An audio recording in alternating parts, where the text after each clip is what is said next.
Matthieu chapitre 13, versets 3 à 4. Il leur parla en parabole sur beaucoup de choses. Et il dit, un semeur sortit pour s'aimer.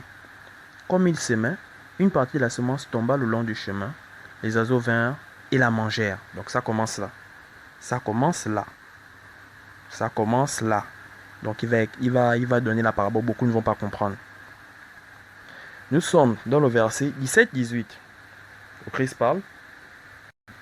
Je vous le dis, en vérité, beaucoup de prophètes et des justes ont désiré voir ce que vous voyez et ne l'ont pas vu, entendre ce que vous entendez et ne l'ont pas entendu. Vous donc, écoutez ce que signifie la parabole du semeur. Donc allez-y, regardez les versets précédents, vous allez écouter. Il a donné cette parabole à la foule. Personne n'a compris, même ses disciples n'ont pas compris. Donc là maintenant, il nous donne ce que signifie la parabole. Du début à la fin, écoutez le Christ. Qu'un homme écoute la parole du royaume et ne la comprend pas, le malin vient et enlève ce qui a été sémé dans son cœur.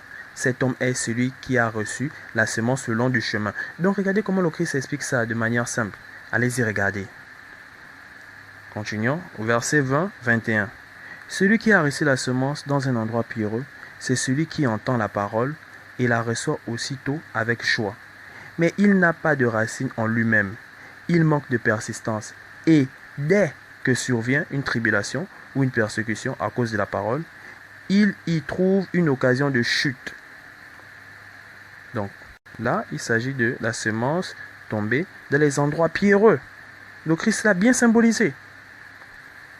Continuons au verset 22. Celui qui a reçu la semence parmi les épines, c'est celui qui entend la parole, mais en qui les soucis du siècle et la séduction des richesses étouffent cette parole et la rendent infructueuse. Mais en qui les soucis du siècle, les soucis du siècle, quels sont, le Christ en avant surtout, les soucis du siècle, quels sont, donc c'est que chaque siècle, dans chaque siècle, il y a, je ne veux pas rentrer en détail, et la séduction des richesses, allez-y comprendre, et la séduction des richesses étouffe cette parole et la rend infructueuse. Frères et sœurs, méditons tous sur ce verset 22, car je sais que les autres grains, je ne sais pas, mais celui-là, je sais que beaucoup sont à l'intérieur. Et cela est à méditer. C'est à méditer, frères et sœurs. Méditez ce verset. Méditons ce verset attentivement. Méditons-le tous. Continuons au verset 23. Celui qui a reçu la semence dans la bonne terre, c'est celui qui entend la parole et la comprend. Il porte du fruit et un grain en donne 100, un autre 60, un autre 30. C'est celui qui entend la parole et la comprend. Après, le Christ a fini avec son explication de la parabole du sémeur. Donc, frères et sœurs, voilà, le Christ a donné une parabole. Après avoir donné la parabole, les disciples sont venus, Seigneur, explique-nous cette parabole. Le Seigneur a expliqué du début à la fin. Et bien expliqué, bien expliqué. Vous êtes les disciples du Christ, vous êtes serviteurs du Christ. Expliquez aussi pour vous. Le passage de Luc 16, c'est une parabole métaphorique. Expliquez cela du verset 22 au verset 31. Du verset 22 au verset 31. À vos fidèles. Expliquez cela à vos fidèles. Nous connaissons déjà, la Bible nous a déjà expliqué ça en détail. Mais pour vous, cela est une parabole métaphorique.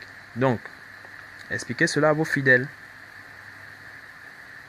Et je vous ai dit, il a de fausses doctrines. Donc, nous savons, c'est la Bible qui le dit. C'est la Bible qui le dit. C'est une fausse doctrine. Elle n'a pas sa place dans la parole. La parole ne parle du lieu de tourment. Vous dites que cela n'existe pas. C'est déjà une fausse doctrine. C'est un faux enseignement. La parole dit A. Ne t'oppose pas à la parole. Si la parole dit quelque chose, que cela te plaise ou non, tu acceptes. C'est la parole. Bon, pour vous, le jugement dernier, donc Il s'agit d'une destruction. Cette destruction ne sera pas éternelle. Allez-y d'abord écouter. Donc, nous allons aller dans le livre d'Apocalypse pour voir. Allons-y dans le livre d'Apocalypse, frères et sœurs. Nous allons regarder. Apocalypse chapitre 22, verset 18. Nous lisons. Je le déclare à quiconque entend les paroles de la prophétie de ce livre. Si quelqu'un y ajoute quelque chose, Dieu le frappera des fléaux décrits dans ce livre. Je reprends. Je le déclare à quiconque entend les paroles de la prophétie de ce livre. Si quelqu'un y ajoute quelque chose, Dieu le frappera des fléaux décrits dans ce livre. Donc, certains se diront encore que il faut rédiger.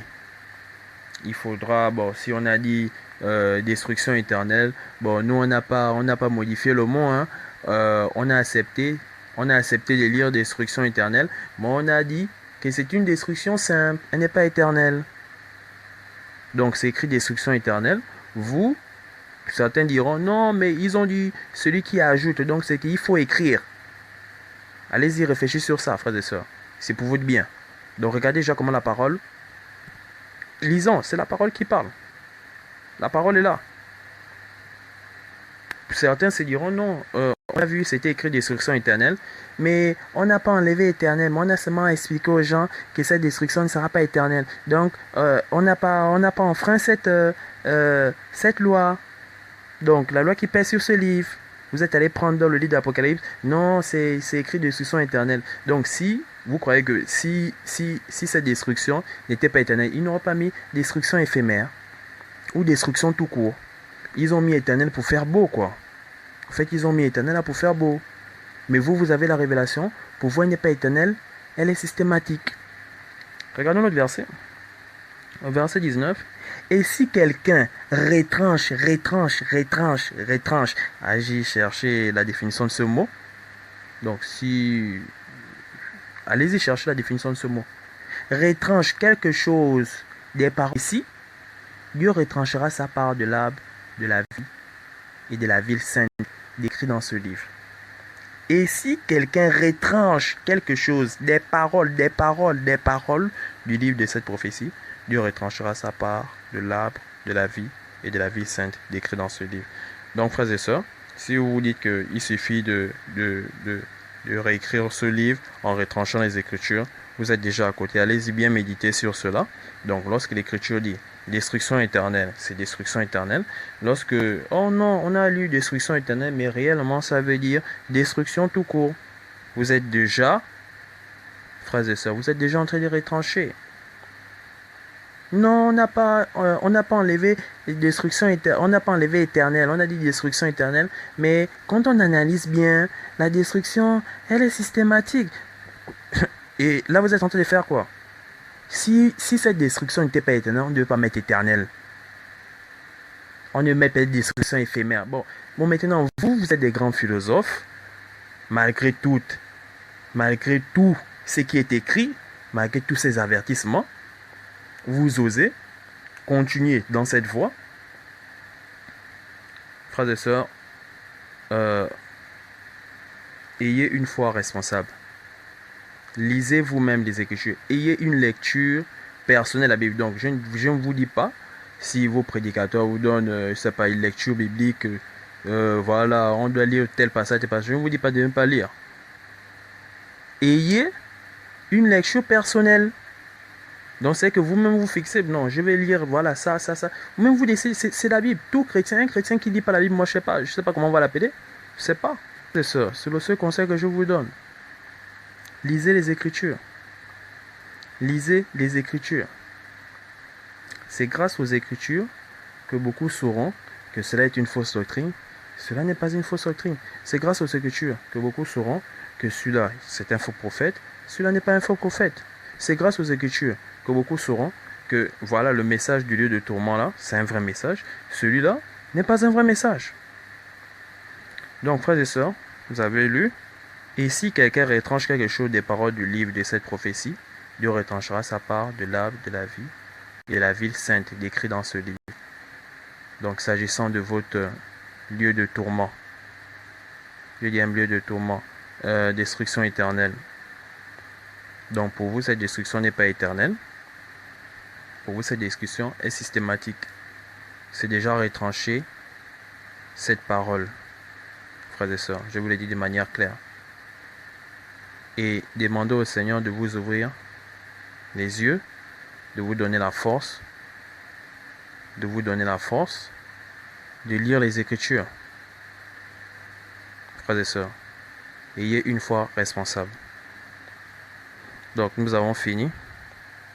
Ceux qui disent que le passage de Luc du verset 22, Luc 16 verset 22 au verset 31 est une parabole métaphorique, donnez l'interprétation comme le Christ a donné la signification du début à la fin de la parabole du semeur. Donc j'ai pris l'exemple pour monter. Voilà, le Christ a donné une parabole. Beaucoup n'ont pas compris, il a donné la révélation.